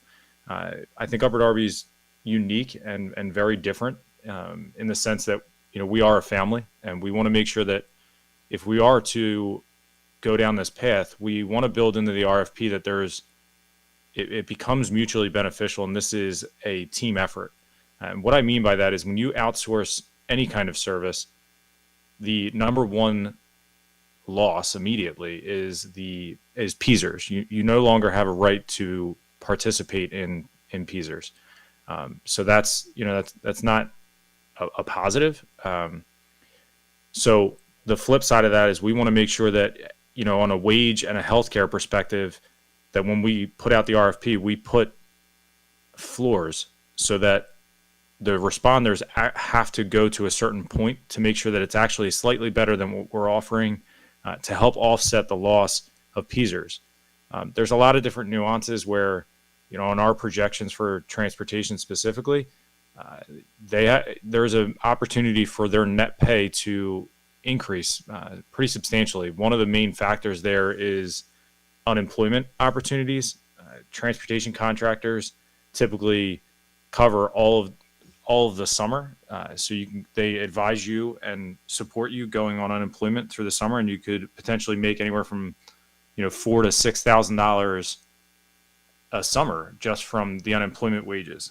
That's something that's not offered through districts. It's not something we are able to do.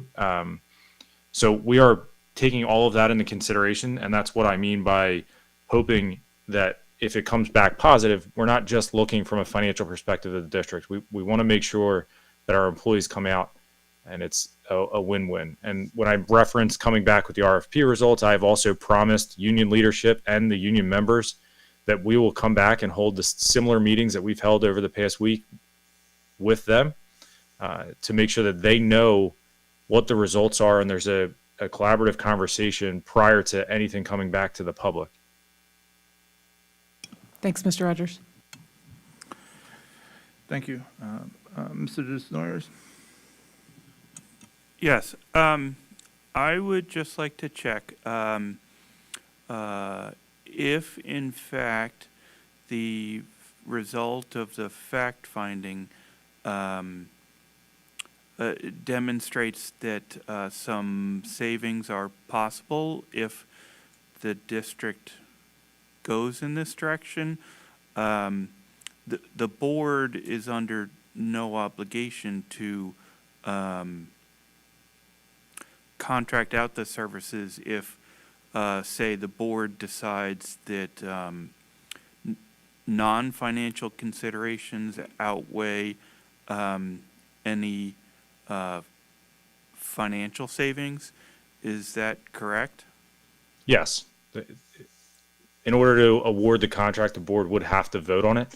So if the administration brought forward the recommendation and pushed for a vote by the board, yes, the board could vote against it. I would hope that, we would, as I stated, we would bring this back for a public conversation, another committee meeting presentation. I would imagine that, through that conversation, we would get that answer, Mr. Desnoyers, so that it wouldn't even make it to an official vote if that's the board's,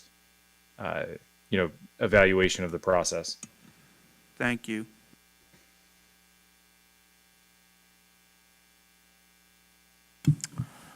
Director Mitchell? All right, thank you. I just wanted to say that I know that these are really challenging times, especially for our bus drivers. They've experienced shortages and overcrowded buses and, just a multitude of problems, putting their life at risk to transport our kids back and forth to school. And this is not necessarily a conversation that I wanted to have tonight. Going forward, I know that we are underfunded by $20 million, and we talk about it all the time. And we really need the community's support. There's a fair funding lawsuit right now. People have been going up to Harrisburg almost daily to fight for what is right for kids. And we want to do what's right I want to do what's right for our employees and our children as we transport them back and forth to school. And, I'm not especially comfortable with outsourcing transportation, especially. So anyway, I just wanted to make sure that everyone knew where I stood. And I did want to especially appreciate our drivers for what they've been going through. Director Neal? Thank you, Vice President Fields. Yeah, I echo that, Director Mitchell. Our district is a family, and during the pandemic, when we were virtual, obviously we were not transporting students back and forth between the schools. And the administration, our district, found creative ways to utilize those employees and still pay these employees. And if we sort of outsource that to another agency, probably wouldn't have happened. And that actually would have hurt us because, they helped with so many different projects around the district. So there's a lot to consider, and now I'm 100% for fact-finding, getting more information. So I want to make sure that's clear. I'm 100% fine with that. But there are a lot of reservations I have regarding the outsourcing of employees from our district. As you know, I don't like the fact that we outsource our lunch services. Now that happened prior to me being on the board. But I'll leave it there. But I echo your sentiments regarding the Transportation Department, Director Mitchell.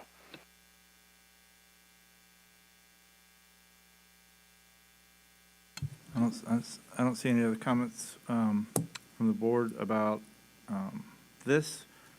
We will have public comment at the end, so if we can move on to the policy presentation.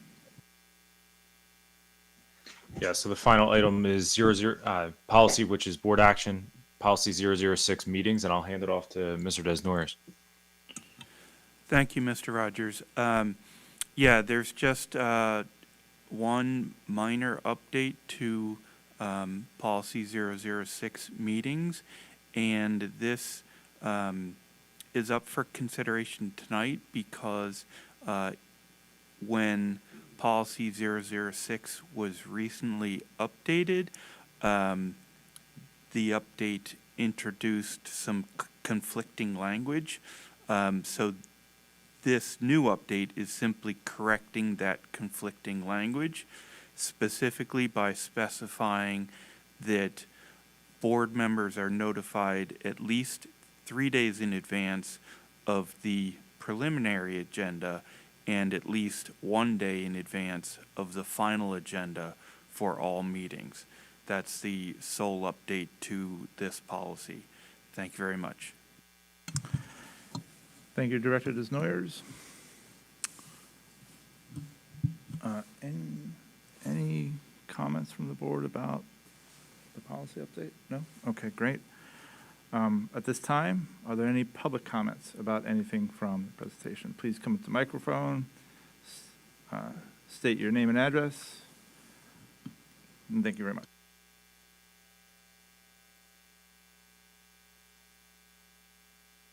I'm a lifelong resident and a 37-year homeowner and taxpayer. It is common to hear the term Upper Darby family tossed around this district, and tonight we heard it a few times. As a 25-year family member, I have to tell you that right now I'm feeling a little bit like Fredo Corleone from The Godfather. I'm watching all the family members because I'm not feeling love. I am the president of Udespa. I represent close to 200 support staff members, most of whom live, shop, and pay taxes in this community. Let me be clear, I do not represent any of the bus drivers. They are represented by TWU. I am a PSEA union leader. I do represent the transportation assistants and the secretaries in the transportation department and the secretaries in the daycare operations area. It's in my capacity as a union leader that I'm speaking tonight. Outsourcing transportation will not impact me personally, but unlike some, I don't just think about myself. It's the way I was raised, and I wouldn't change it for anything.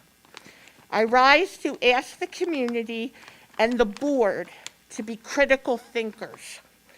That's something we try to instill in our students.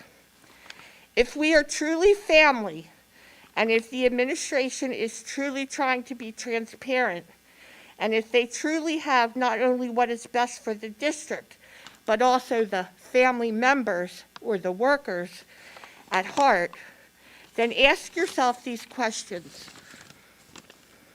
If they are only at the point where they are seeking board permission to do a fact-finding and investigate the possibility of outsourcing, how is it then that they had a detailed PowerPoint to show all of the workers, which they aren't showing tonight, probably because I gave them a lot of bad feedback?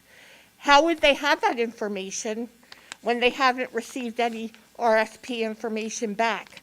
Are they just surmising it, blowing smoke, or are they doing a sales pitch? Or were these facts already obtained in talking with bus companies? Because you know they are currently outsourcing some runs already.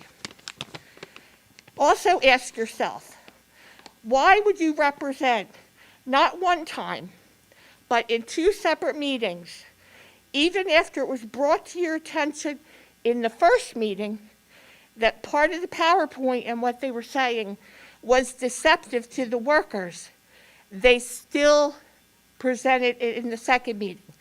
And what they said was that PSERS would give the workers a boost in pay.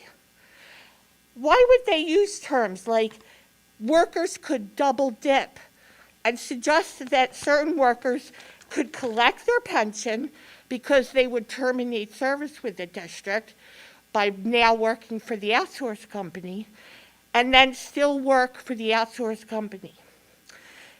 Probably because the people in TWU that are negotiating with the district will be able to do that, but not the common worker, not the common bus driver. And again, I don't even represent bus drivers. Why won't they give us an answer about whether they are using inclusion of the bus assistants as a criteria in the RFP? Tonight, Mr. Rogers said TWU union. He doesn't mention PSEA people, almost 30 people that won't be included in that RFP. And historically, bus assistants don't go with the bus companies when they're outsourced. Sure, they can interview and maybe get the job, but they're not guaranteed. And he refuses to tell us if he's putting that language in the RFP. And I've asked him 3 times. They know that the bus assistants historically don't go. They're being deceptive. And they also suggest how in their PowerPoint, which you guys should all get a copy of, because they didn't show it here tonight, how the drivers and the assistants will be able to make more money because they can collect unemployment in the summer. What they fail to mention is because that's basically because essentially they're going to be laid off for the summer. And they have no guarantee that they'll be called back in the fall. But they don't mention that. When I ask these questions, I am told, this is just a courtesy meeting. We don't have to even discuss this with you at this point. And I said, yes, you're correct. But you also can't have it both ways. You can't say, I'm being transparent, and I want you to hear it from us and not from other people. And we want to give you the opportunity to ask questions and then not answer the questions and tell us we're part of the family and blow smoke. We're smarter than this, and we deserve better. And regarding daycare, I will be impacted by that. I'm a supervisor, but I'm at the point where I'm old enough that if they outsource it, I'm just not going to work it anymore. But what you should consider as board members is that the majority of people that work daycare work it because they don't make enough in their regular job. Those are people I represent, people who make $12,000 a year.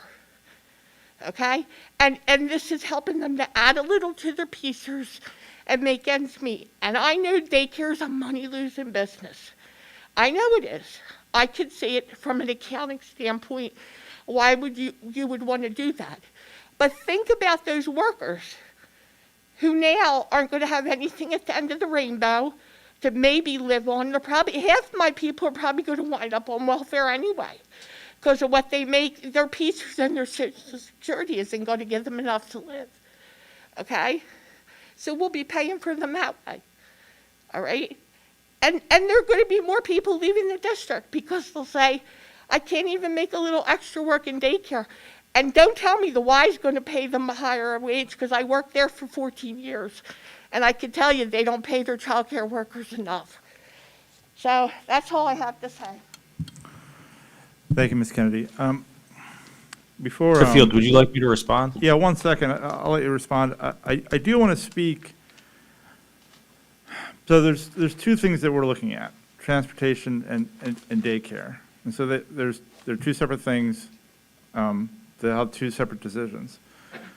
I think it does speak to the intent of transparency because, from my understanding, typically this part of this process is typically not something that at this point the board is notified about.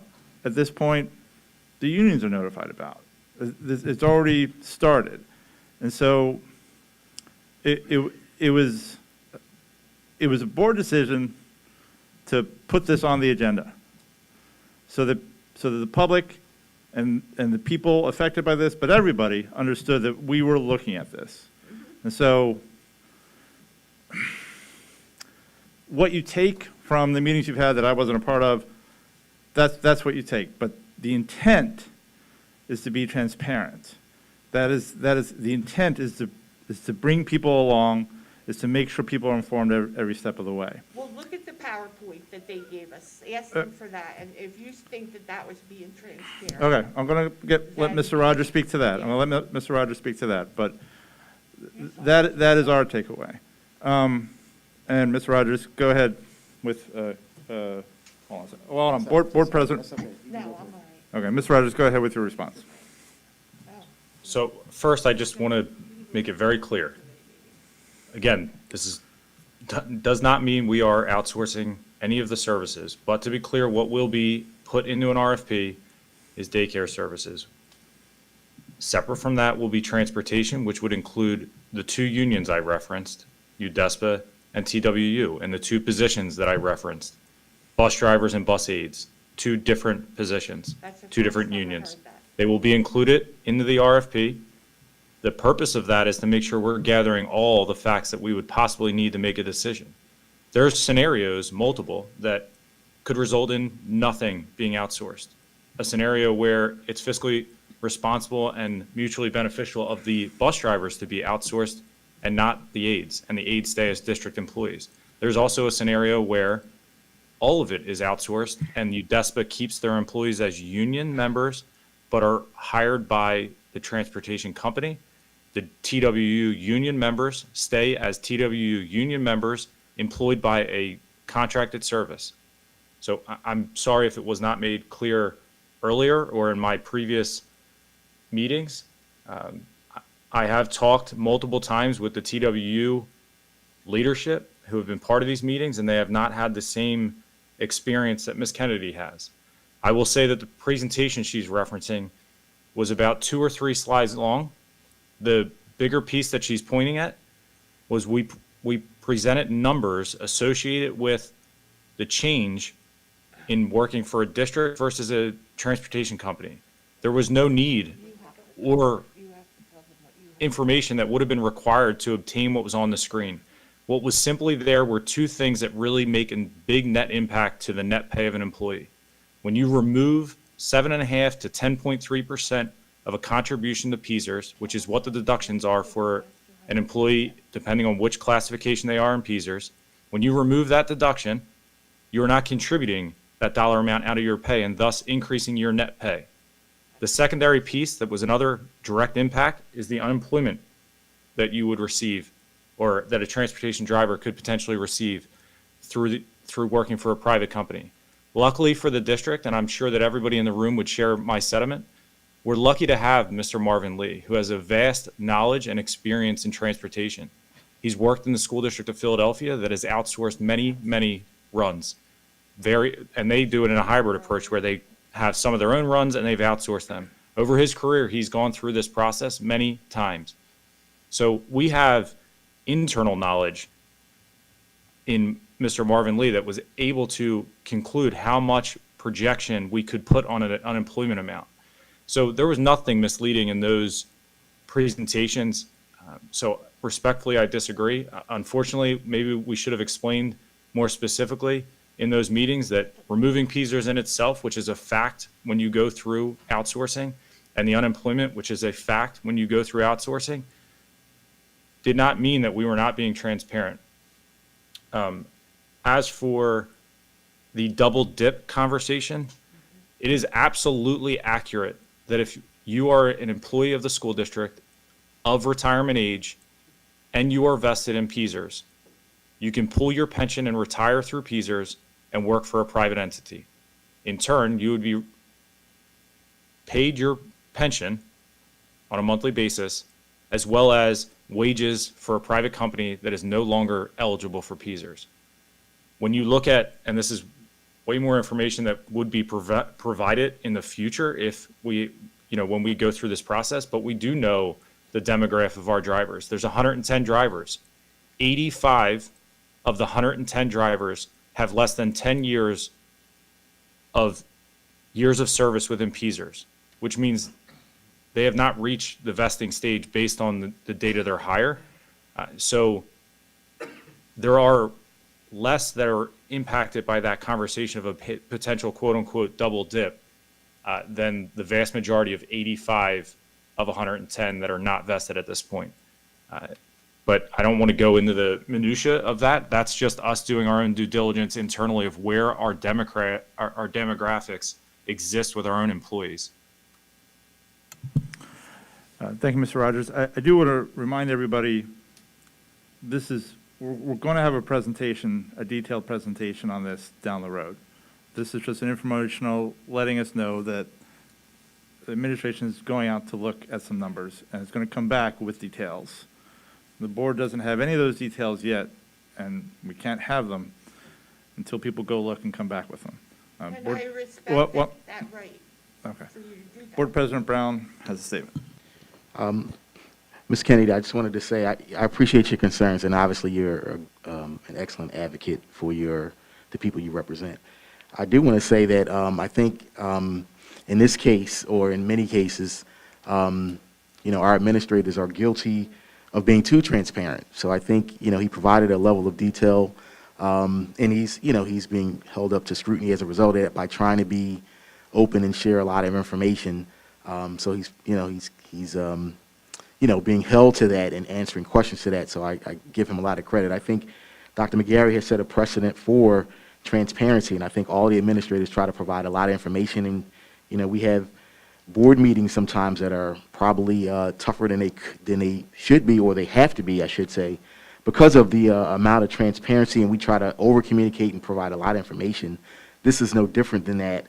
But I want to make something clear, because based on one of your statements, nothing's been decided yet. I know you said he provided a lot of information, and you're like, this is a done deal based on how much information he provided. But I think they're thorough. They try to provide as much information as possible. And the fact that we are not as well versed in the details of it, it's not time for us to be well versed in it, because it's still in the research phase. They're still doing the fact finding, and I'm just speaking, for the board and just assuring you that nothing at all has been. This is not a done deal. We're not going through the motions and we already have it all figured out. That is not the case. I just wanted to say that. Well, just a reminder for our commenters, you must use the mic. Go ahead, Dr. McGarry. Sure. And Denise, we can go, you can comment back on this if you would like to. I appreciate Board President Brown, Craig, and Marvin's in a tough spot. When you take on the position of being our CFO that Craig Rogers is, and you're in Marvin Lee's position, you're in a very tough position where you're constantly trying to find the best solutions to revenue streams and the adversity that we face that we're not going to go into tonight, because I think it takes away from your concerns. I do want to go back to an earlier comment that I think is really important. Board member David Neal, commented on the relationship and the family. And I think we have to be very careful when we go back and forth when we talk about family and not family, and that this school district, and I think it's really important, did get very creative. I know you actually talked about that in an article previously, that we did things that other school districts and communities did not do. Yeah, you did. Right? And we, as a family, wanted to make it a priority with this school board, with this administration, to keep people employed throughout that duration. We came up with administratively ideas to keep people employed. We did not put that on our workers. The administration wanted to do that. I also want to make sure that we're clear tonight that Craig Rogers and Marvin Lee worked with the union leadership that you pointed out for the transportation department. And in part of the feedback, at least, and I wasn't a part of these meetings, but I was told that there were some folks who lost sleep, that some of those union leaders lost sleep in one of the original conversations, got back to Marvin Lee and got back to Craig and said, are there some examples of hypotheticals? And I think the fault in us is what Board President Brown is talking about. They probably shouldn't have done any presentation. They should probably just had a question and answering process. But they wanted to try to talk to people about what are all the what ifs, because everybody feels like when you talk about these things, they're a done deal, and what does that look like? And I don't think that is really the intention, what this was. They were responding to union leadership that was talking to them, hey, we talked the other day, I was struggling last night, here are some things that I think will come up, can we talk about some of these conversations? And that is a different union, as you pointed out. Now, to your comment about the folks that you represent, I hope we can agree to this conversation. This superintendent, that CFO that's at home dealing with some sick family members that's on this call, want to make sure he was here for this. And this school board, I think, has demonstrated the last thing we want to do is lose employees, terminate employees, furlough employees, or cut staff. We need positions. So no matter what the fact-finding is, we're not looking to have any of our Upper Darby School District people lose out in this conversation. We're struggling to fill certain jobs as it is. To your other comment about wages, we are working and will continue to work to try to give our employees better salaries and adjustments. If we can just simply continue to work on that trust and that relationship. At times, I think emotions run high because it's complicated information too, that we are going to work together to solve these problems. And I agree with Board President Brown. I think everybody would, Denise, who knows you.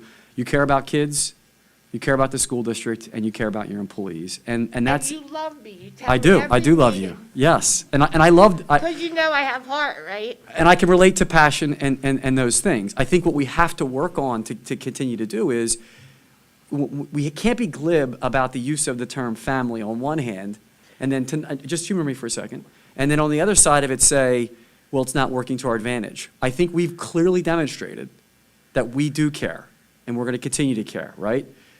We want to just process through some of the lost revenue that we're facing and what could happen. The last thing we're going to do is have, in an environment right now where we know that our communities and across the country, COVID has exposed the fact that childcare is an issue. So we've talked about what can that look like, that it's a benefit for our families and for our workers. Not that we're simply going to say, hey, we're going to do this and just get rid of it. It's a conversation. And I think what our mistake was is that we should not have shown any slides. That PowerPoint was the worst. Because I don't know what was the worst. I think it was an attempt to clarify questions that you were not a part of because you're not in that leadership position. And you're there representing another group. And I think we'll take responsibility in clarifying those comments, but that was a conversation that was had by another leadership asking for some more information for individuals. And so, I appreciate the back and forth with that, and I want to let you go. Okay. Because I do love you, Denise. I know. It's a hard burden to carry when he loves me. But I got to tell you, And we know you love him. no, She wait, does. like, I have cards to prove it. I told Dr. Council the other night that He's behind you. Point at him. he loves me too. Craig Rogers really makes you look warm and fuzzy. Okay? Can I tell you something? That is awesome. I gotta say it. I tell him as I see him. All right, listen. That statement tonight, what he said to me about he's including Udespa in the RFP, that's the first time I heard it. I asked it 3 times. Okay? Marvin, hi Marvin. He doesn't really love me that much. But you love Marvin too, We tolerate right? each other, right, Marvin? Marvin will tell you that I spoke to him after the daycare meeting about how he should make it clear about the piecers. Did I not tell you that, Marvin? Number one, my recollection about assistance being included was very, very clear by Greg. I don't know why you didn't get that information, but it was very clear, and we wouldn't meet with you if that was not the case. Wait, I didn't follow it. The I'm assistants sorry. will be part of the RFP. Absolutely. That's why we met with well, you. I asked it today, too. You were there, right? All right. I'll give you that one, okay? What the heck? It's Christmas. All right, now, did I ask you that about the piecers at the daycare meeting? Yes, you did. And did I help you clear it up for everybody? I clarified what it means, right? The PJs and the net pay, two different So things. then why today, when we went to the other meeting, did you not clarify that? You did the same sales pitch, We and I did- had to correct you again We did talk about it. after I corrected you. Okay. Just throw Okay. that PowerPoint away. Can I just had the last back and forth. She wants to talk to him. That's fine. I think, look, I think terminology blowing smoke and not knowing who we're working with, I think we have to be careful. I think, Well, that's how I feel. no, I'm saying we have to be careful. We're not trying to move in a direction where that's the approach we're trying to take. So I think when we go into conversations with our mind made up about what we think is going on or what the conversations are, sometimes some of the information doesn't come across clearly. As administrators, we have to recognize and own, as we have learned many, many, many times, my friends that are at home and here, emotions win the day, and facts sometimes don't come through in those conversations. So we take some responsibility in trying to have that conversation with those slides. All we can say to you is the proof will come out through the fact-finding and the further conversations that we're going to have. So let's have that back and forth continue, as we always do, and we'll see how it plays out. And I want to have a conversation private with you later about some respect issues too. Not with you. Oh, 'cause got I know it. you love me. Got it. You got it. She wants to. Yeah, I know. How do you follow that, right? Follow, but Go go ahead. ahead. Yeah, the shirt is great. This was appropriate for that meeting and how it worked out. Julie Laurie, 2418 David Drive. I am a bus driver. I've been with the district since 2006. Now, I don't fall in the age group where I can collect unemployment. Peasers and double dip, so to speak. And I don't fall in the category where I feel like I can go somewhere else and start all over again. I'm somewhere in between. I have like 9, 10 more years to go. So that's 9 or 10 more years if I stay where I'm not going to be collecting or putting into my Peasers. Where does that leave people like me? Yes, we're a small group because he said 85% haven't been there long enough to collect into the Peasers, vested in. But where does that leave people like me? People who are single parents still. People who still need to make a living. People who will be retiring in a few years. But now I feel like I'm standing on a rug. The rug hasn't been jerked out from underneath me, but the rug's being shaken. And I feel like you asked me to get off the bus today so I can step onto the side so you all can possibly run the bus over me. That's all I have to say. First, I appreciate you speaking and sharing your perspective with us. I think as Craig shared tonight and as Marvin has discussed, we're processing through this. Whatever the fact finding comes forward, we're going to have a conversation with the board and the public. And we certainly don't want to hurt someone like you. I've known you for years. We've had conversations. This isn't your first time coming to a board meeting, so I'm proud of you for coming back and stay engaged. And we don't want to see you get hurt, right? That's not the objective here. So we're going to work through this together, and we're going to have conversations with you. And that's why I like Denise so much. I love her. She's not afraid to call me and give it to me. And that's an important part of the conversation, right? Sometimes we have some real good fights. We do. So I think that's important. No, I mean, healthy conversation. So I appreciate you speaking to that, and we'll have conversations. If we have to revisit with the folks down in transportation prior to the break as well, we'll do that. All right?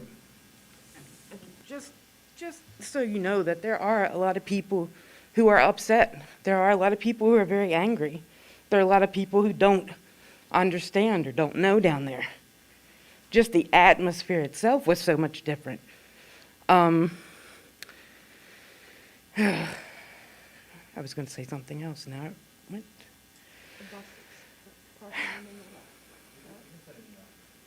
What? I think I will do that. But just that there are a lot of people also who are of the age of retirement who are not going to stay. They're not going to stay for this next group. I feel like that they're going to just go. If they're retirement age, they're just going to go. They're not going to stay. That's something that some of them have, reiterated in conversation today.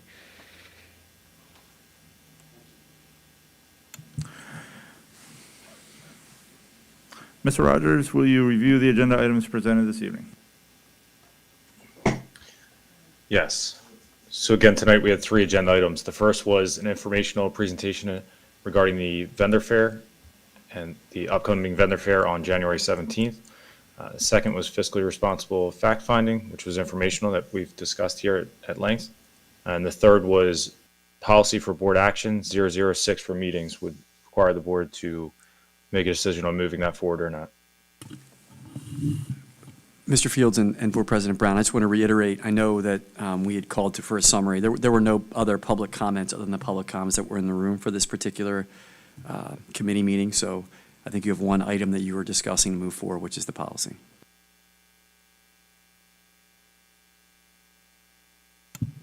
So does the board agree to move the policy item forward? Yes. Yes. Thank you.